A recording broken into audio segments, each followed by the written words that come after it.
His cruel laughter stabbed through the walls, each word a blade in my heart.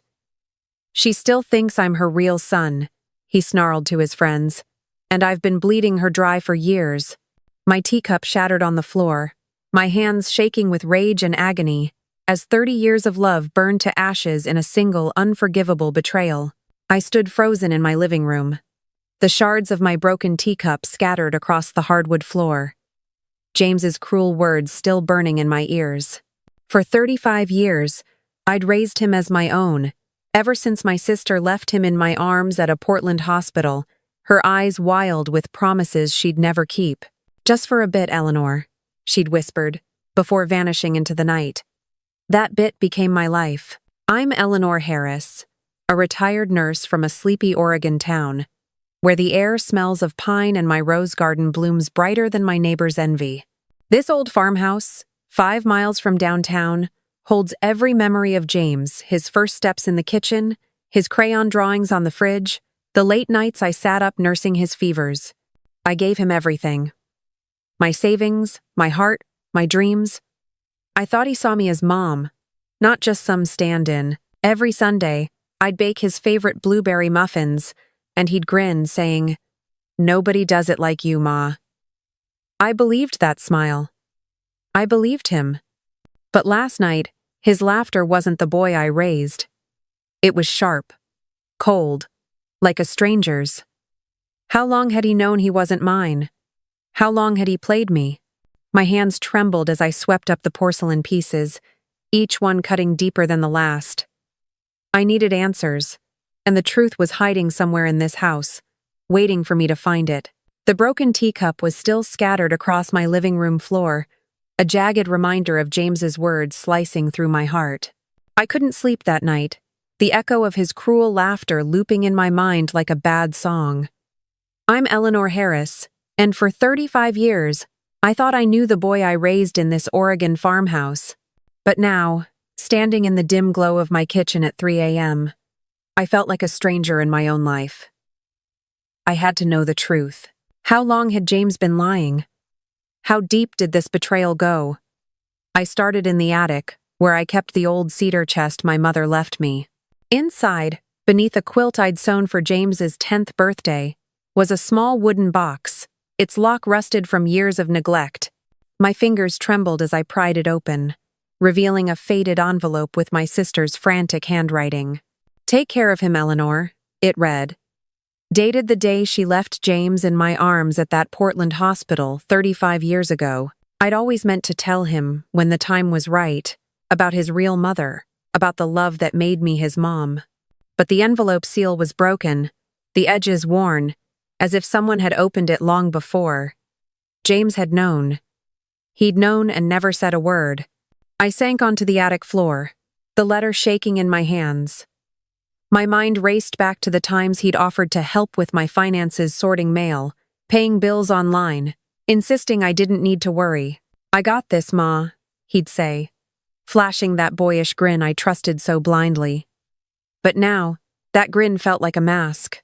I grabbed my laptop from the kitchen, my heart pounding as I logged into my bank account. The screen loaded, and my breath caught. Withdrawals I didn't recognize stared back at me. $2,000 here, $3,500 there, another $5,000 last month, totaling over $15, 0 the past year alone. My savings, built from years of 12-hour nursing shifts, were bleeding out, and I hadn't even noticed. I scrolled through the transactions, each one a fresh cut. They were small enough to slip under my radar, timed perfectly with James's help with my online banking. "Just a glitch, Ma," he'd said last spring when my debit card was declined at the grocery store in town. I'd laughed it off, bought his excuse, even thanked him when he brought me coffee afterward. How could I have been so foolish? I pushed the laptop away and paced the kitchen, the linoleum cold under my bare feet. Outside, my rose garden stood silent under the moonlight, the blooms I'd planted for James mocking me now. I needed more proof, something solid to hold on to. I tiptoed to James's old bedroom, where he still crashed when he wasn't out with friends. His desk was a mess of takeout containers and unopened mail, but a small notebook caught my eye, tucked under a stack of car magazines. I opened it, my pulse hammering. Inside were numbers, dates, amounts, account details. My accounts: $1,200 on the 3rd of March, $4,000 on the 15th of June. My social security number was scribbled in his careless handwriting, next to a note. New card approved. My stomach churned. This wasn't just carelessness. This was calculated. I clutched the notebook, my vision blurring with tears I refused to let fall. I remembered the time I'd asked him to mail my property tax payment, how he'd sworn it was sent. But the county sent a late notice weeks later. Must have gotten lost in the mail, Ma, he'd said, shrugging. I'd believed him. I'd believed every lie. I slipped downstairs to my office, a small room off the living room where I kept my files. The filing cabinet creaked as I opened it, revealing folders I hadn't touched in years. My fingers found a loan application I didn't remember signing $10,000, approved 2 years ago, with my name, my address, my signature.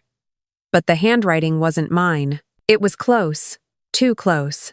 But the slant of the letters, the loop on the E, was pure James. I felt like I'd been punched. He hadn't just taken my money, he'd stolen my identity, my trust, my life. I sat at the desk, the loan papers trembling in my hands, the weight of 35 years pressing down on me. Every scraped knee I'd bandaged, every late-night talk about his dreams, every Christmas morning I'd made special for him, it all felt like a lie now. I wanted to scream, to storm into his room and demand answers. But something stopped me. Rage was there, burning hot, but so was a cold, sharp clarity. I wasn't ready to confront him yet. I needed to know more, to protect myself, to make sure he couldn't hurt me again. I tucked the notebook and loan papers into a locked drawer, my hands steady now. The truth was clearer than ever, and it was uglier than I'd feared. But it was also the first step toward taking back what was mine. The weight of James's betrayal clung to me like damp Oregon fog, heavy and suffocating. After finding his notebook and the forged loan application, I thought I'd seen the worst of it. But that night, as the moon cast long shadows across my rose garden, I stumbled into a pain so raw it felt like my heart was being carved out. I'm Eleanor Harris, a 8-year-old widow who poured 35 years into raising James Carter, the boy I called my son. I'd bandaged his wounds, cheered at his Little League games, and saved every penny from my nursing shifts to give him a life I never had. Yet, there I was, sitting alone in my farmhouse living room, the clock ticking past midnight, surrounded by the ghosts of a love I thought was real.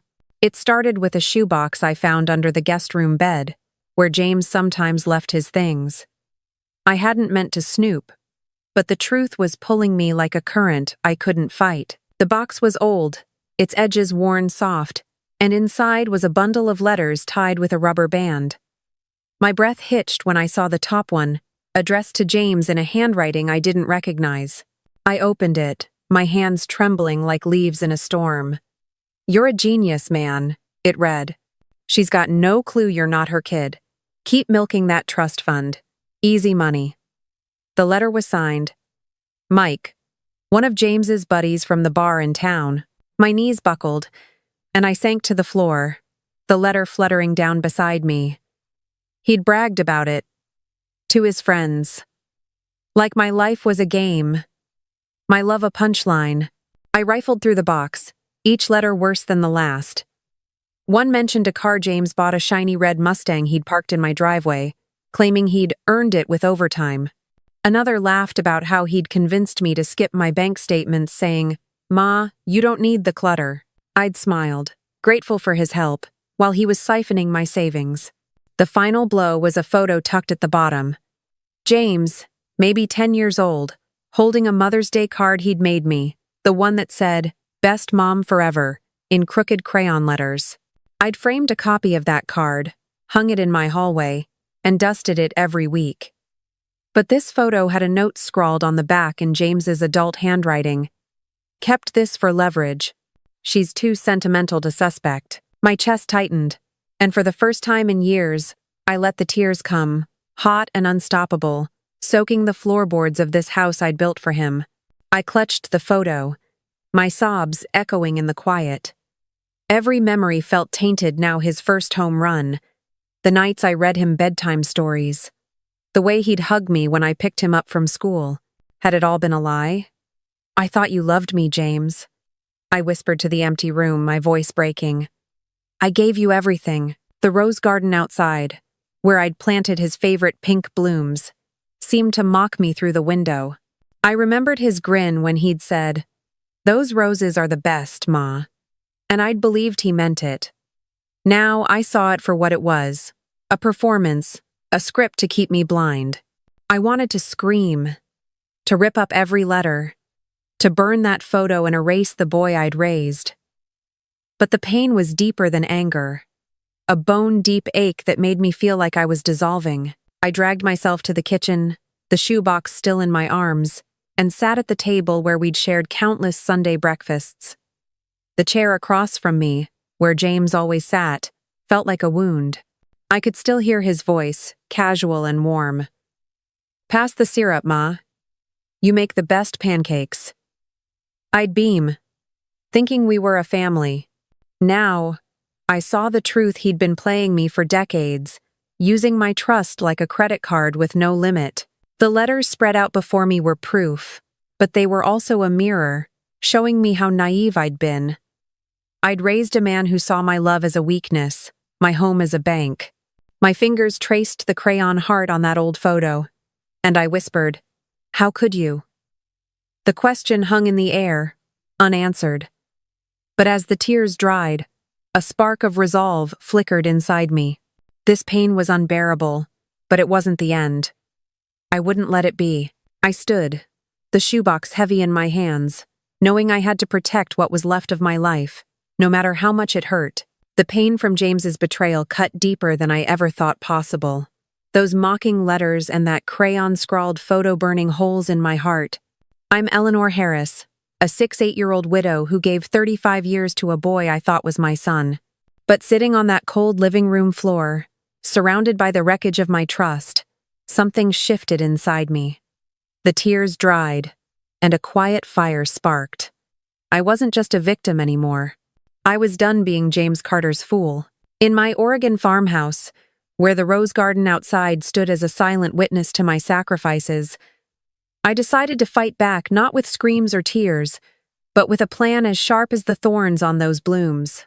I started small, careful not to tip my hand.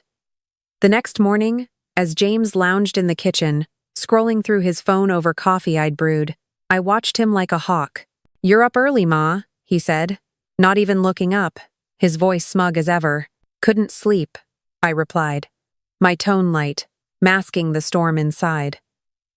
He didn't notice the way my eyes lingered on his every move, cataloging the casual way he tossed my mail onto the counter, unopened.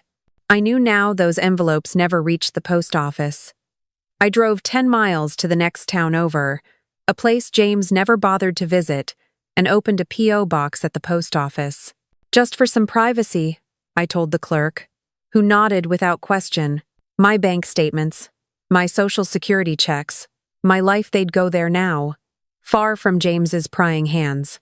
Back home, I slipped into my office, the room where I'd found his forged loan application. I pulled out a dusty webcam I'd used years ago for virtual book club meetings with the ladies in town. My hands were steady as I tucked it behind a stack of old Reader's Digest magazines on the bookshelf, its lens aimed at my filing cabinet. I tested it on my laptop, the grainy feed capturing every inch of the desk where James had rummaged. "Let's see what you're up to," I whispered, the words more for myself than him. That night, while he was out, probably at the bar with his buddy Mike, I checked the footage. There he was, at 1 a.m., creeping into the office, his hoodie up like a thief in my own home. He pulled open the drawer, flipped through my tax forms, and pocketed a blank check. My heart pounded. But not with pain, with purpose. I needed help, someone who could turn my evidence into a weapon. I found Sarah Bennett, a lawyer whose name I'd heard at the community center, known for her no-nonsense approach. I called her from the porch, keeping my voice low as James's laughter drifted from the living room. "I need to protect myself," I told her, clutching the phone. "My son, he's been stealing from me." Sarah's voice was calm but sharp, like a scalpel. "Bring everything you have, Eleanor. We'll build a case." I met her the next day at her office in Salem, 20 miles away. She didn't flinch as I laid out the letters, the notebook, the loan papers, and a USB drive with the webcam footage. "This is fraud," she said, her eyes scanning the documents. "And it's personal. We'll lock him out. But you need to stay quiet until we're ready." I nodded, feeling the weight of her words settle like armor. Every day, I played my part. I cooked James's favorite meatloaf, smiled when he rambled about his big plans, and let him think I was still the trusting fool he'd banked on. But behind the scenes, I was moving. I changed my bank passwords, using a neighbor's Wi-Fi to avoid James's snooping. I photocopied every suspicious document, storing them in a locked box under my sewing machine, a place James never touched. "You're looking tired, Ma," he said one evening, his eyes flicking toward the office door. "Just age catching up." I lied, my voice steady. He didn't see the notebook I kept under my pillow, where I jotted down his every slip every time he asked about my retirement fund or offered to handle my bills. Each note was a brick in the wall I was building, a wall he'd never see coming. As the days passed, my resolve grew stronger. The rose garden outside, once a symbol of my love for James, now felt like a reminder of my own strength. I wasn't just protecting my money, I was reclaiming my life. Sarah called with updates, her voice a lifeline. "We're almost there, Eleanor," she said. "Keep gathering evidence." I hung up, staring at the webcam feed on my laptop, James's shadow moving through my office again. The pain was still there, but it was fuel now. I was ready to face him, to lay every lie bare. This wasn't just about money, it was about taking back the years he'd stolen from me. The morning sun filtered through my kitchen curtains, casting a warm glow on the oak table I'd set with care. But my heart was a storm of steel and sorrow. I'm Eleanor Harris, a 8-year-old widow who'd given 35 years to James Carter, the boy I raised as my son in this Oregon farmhouse. For weeks, I'd played the part of the oblivious mother, hiding my rage behind smiles while I gathered evidence of his betrayal, stolen checks, forged signatures, and letters mocking my trust. Now, the time for silence was over. I'd planned this breakfast like a general plans, a battle, every detail deliberate. Pancakes stacked high, maple syrup in a glass pitcher, and James's favorite coffee brewing, its aroma filling the air. But on the counter, hidden beneath a dish towel, was a manila envelope, heavy with the truth I'd collected with Sarah Bennett, my lawyer. Today, James would face the woman he'd underestimated. He sauntered in at 10 a.m., his hair tousled, wearing that same smug grin I'd once mistaken for charm. "Wow, Ma, you went all out," he said, plopping into his chair, already reaching for a pancake. "What's the occasion?" I poured his coffee, my hands steady despite the fire in my chest. "Just felt like something special," I said, my voice soft but edged with steel. We ate in near silence, the clink of forks against plates the only sound. I watched him. His casual arrogance, the way he drizzled syrup like he owned the world, my world. My mind flashed to the webcam footage of him stealing my checks, the letters where he bragged to his buddy Mike, the photo with his cruel note. Kept this for leverage. Every bite I took tasted like ash, but I smiled, waiting for the moment. When he reached for a second helping, I stood, slow and deliberate, and slid the envelope across the table. It landed with a soft thud in front of his plate. "What's this, Ma?" he asked, chuckling, his fork hovering. "Open it," I said, my eyes locked on his. He tore it open, still smirking, but his face froze as he pulled out the first page. A notarized eviction notice, followed by a fraud report. Copies of his forged loan application, and a USB drive labeled evidence. I leaned forward, my voice low and unwavering. You thought I'd never find out, James. You thought you could keep stealing from me, laughing behind my back, calling me a fool to your friends. His eyes darted to the papers, then back to me, the smirk gone. This is crazy, Ma, he stammered, his voice cracking. I was just helping you with the bills. You're blowing this out of proportion. I pulled my tablet from the counter, already cued to the webcam footage. I hit play, and the screen lit up with grainy images of him in my office, rifling through my files, slipping a check into his pocket. Helping me? I said, my voice rising, sharp as a blade. You forged my name, James. You took $15,000 from my savings, my retirement, my life. You bragged about it to Mike, said I was too sentimental to notice. He shoved the chair back, his face flushed. That's not what it looks like. You're twisting this. I stepped closer, my heart pounding but my resolve unbreakable. No, James. I'm seeing clearly for the first time. You're not my son. You're a thief who used my love like a blank check. He slammed the papers down, his eyes wild. You can't do this, Ma. I've lived here my whole life. You raised me. I held his gaze, unflinching. I raised a boy I loved, but you're not him anymore. You have 30 days to leave this house, or the police will make you. His jaw tightened, and for a moment, I thought he might yell. But he just stared, his hands clenching and unclenching. The kitchen clock ticked, each second louder than the last. I turned away, leaving the envelope on the table, the footage still playing on a loop. You can't prove anything, he muttered, but his voice was hollow, a desperate grasp at control. I didn't answer. I didn't need to. The truth was out, and it was sharper than any words. As I walked to the sink, rinsing plates to keep my hands busy, I felt the weight of 35 years lift just a fraction. This wasn't the end, though. James's betrayal ran deeper than I'd shown him, and I wasn't done. Sarah had warned me to keep some cards close, to let the community see who he really was. I glanced out the window at my rose garden, the pink blooms swaying in the breeze. They weren't just for James anymore, they were for me, and soon, the whole town would know the truth he thought he could hide. The kitchen table still held the weight of that morning's confrontation, the manila envelope's contents, eviction notice, fraud report, and damning webcam footage burning in my memory. I'm Eleanor Harris, a 6'8" widow who'd poured 35 years into James Carter, the boy I raised as my son in this Oregon farmhouse. I'd faced him at breakfast, laid his lies bare, and watched his smug grin crumble. But the fight wasn't over. James thought he could slink away, maybe charm his way back into my life later. But I wasn't done. His betrayal didn't just wound me, it insulted the community that had embraced him as my son. The truth needed to be heard. Not just in my kitchen, but in the heart of this small town, where trust was as sacred as Sunday church bells. I called Margaret Wilson, my oldest friend, who'd known James since he was a boy stealing cookies from her bakery counter. I invited her over for coffee. My voice steady but my heart racing.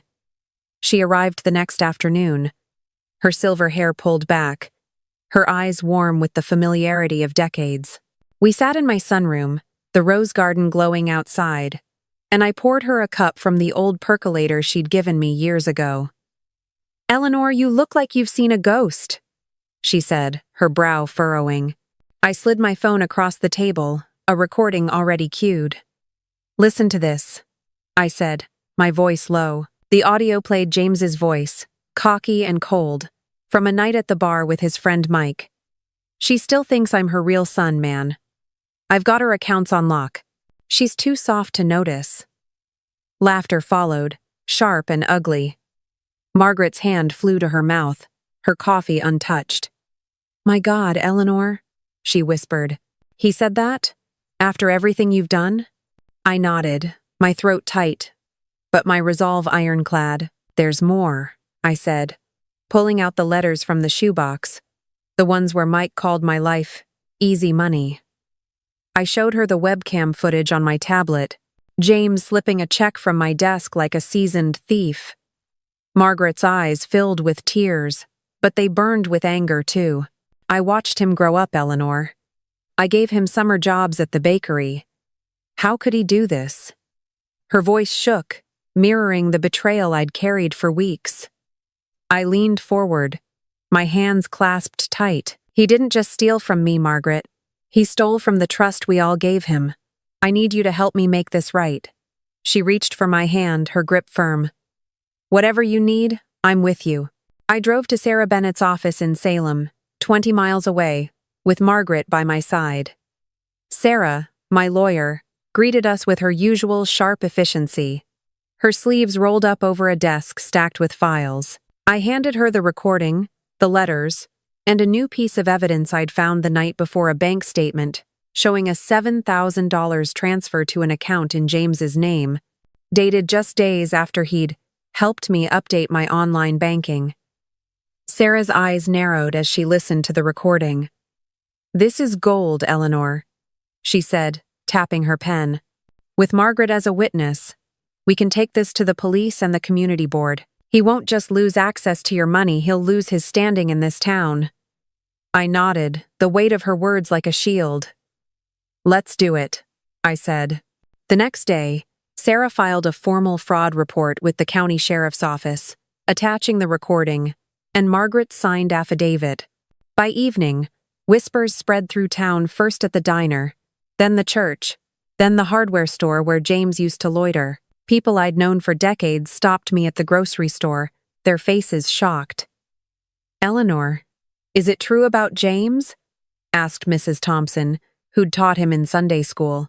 I nodded, my voice steady. "It's true. He's not the boy we thought." The news hit like wildfire, and James's name became a cautionary tale.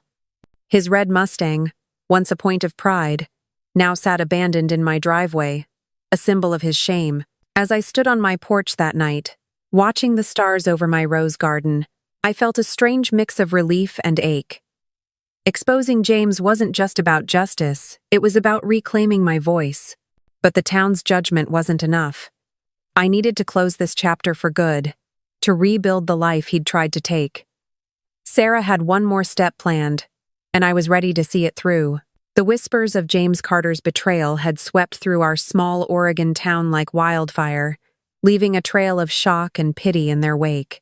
I'm Eleanor Harris, a 8-year-old widow who gave 35 years to a boy I raised as my son, only to learn he'd been stealing my money and mocking my love. After confronting him over pancakes, exposing his lies to our community with Margaret Wilson's help, and handing Sarah Bennett's fraud report to the sheriff, I stood on the edge of something new. My farmhouse, once a shrine to James's childhood, felt lighter now, as if the walls themselves were exhaling. But the final step wasn't just about him leaving, it was about me taking back every inch of my life. 2 days after the town learned the truth, the sheriff's deputy arrived at my doorstep with an official eviction notice, stamped and final. James had 30 days, but he didn't wait. That evening, I watched from the kitchen window as he threw a duffel bag into his red Mustang, the car he'd bought with my stolen savings. He moved with a sullen slump, no trace of the smug grin I'd seen for years. The engine roared, and he peeled out of the driveway, gravel crunching under his tires. I didn't wave, didn't call out. I just stood there, my hands wrapped around a mug of chamomile tea, the steam curling like a quiet promise. My rose garden, glowing pink in the dusk, wasn't his anymore. It was mine. I walked through the house, my footsteps echoing in the silence. James's room was bare now, just a mattress and a few forgotten socks in the corner. I paused at the hallway, where his old Mother's Day card still hung in its frame. The crayon heart faded but unbroken. For a moment, I saw the boy who'd given it to me, his gap-toothed smile so full of light. "Best mom forever," it read, and I'd believed it. Now, I unhooked the frame and set it in a box for the attic, not out of anger, but because I didn't need it to define me anymore. I was more than his mother. I was Eleanor, and that was enough. The next morning, I met Sarah Bennett at her Salem office, 20 miles from home. She slid a stack of papers across her desk, her eyes steady. "Everything's locked down," she said. "New accounts, new will, no trace of James. Your retirement, your savings, they're yours again." I nodded, my throat tight. "What about the money he took?" I asked, my voice quieter than I meant. Sarah leaned forward, her pen tapping softly. "We're recovering what we can. The fraud report froze his accounts, and the bank's investigating the $7,000 transfer. It won't be everything, but it's a start." I looked out her window at the Salem skyline, small but solid. "It's not about the money," I said. "It's about my peace." Sarah smiled, a rare softness in her sharp demeanor. "You've got that now, Eleanor." Back home I started small, reclaiming my space. I cooked a single serving of meatloaf, no leftovers for a son who'd never return. I joined the town's book club, something James had always teased me about, saying, "Ma, who has time for that?" I did, now. At the first meeting, held at the community center, Margaret squeezed my hand as we discussed Jane Austen over coffee. "You're stronger than you know," she whispered, and I believed her. I repainted the guest room, covering James's old baseball posters with a soft blue, the color of a clear sky. My rose garden got new blooms, ones I chose for myself, deep reds and whites, no pink. Each change felt like a stitch in a wound, slow but healing. As I sat on my porch one evening, the stars bright above the Oregon hills, I realized the silence wasn't empty. It was full of possibility. James was gone, his betrayal, a scar I'd carry but not a chain. I'd lost money, years, trust, but I'd gained something too, myself. I wasn't ready to forgive, not yet, but I was ready to live. And there was one last thing to do to share this story. To let others know they could rise from betrayal too. I'm Eleanor Harris, standing in the soft glow of my rose garden, the reds and whites I planted for myself blooming brighter than ever under the Oregon sky. For 35 years, I poured my heart into James Carter, the boy I raised as my son, only to find his love was a lie. His hands deep in my savings, his laughter a blade in my trust. I'm 68 now, and this old farmhouse, once heavy with his betrayal, feels like home again. The pain of his deception, those stolen checks, forged signatures, and mocking letters taught me something I'll carry forever. Love is a gift, but it's not a contract. It doesn't guarantee loyalty, and it shouldn't blind you to the truth. I learned that the hard way, through nights of tears and days of quiet resolve, with help from Sarah Bennett's sharp legal mind and Margaret Wilson's steadfast friendship. But the real lesson wasn't just about loss, it was about finding myself. I used to think my worth was tied to being James's mother, to the sacrifices I made, the meatloaf I cooked, the roses I grew for him. But when he left, his red Mustang kicking up gravel in my driveway, I realized something. I didn't need him to be whole. I'd given him everything, but I still had me my strength, my heart, my life. That's what I want you to take from this.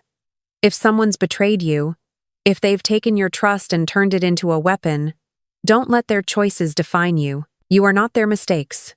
You are not the pain they caused.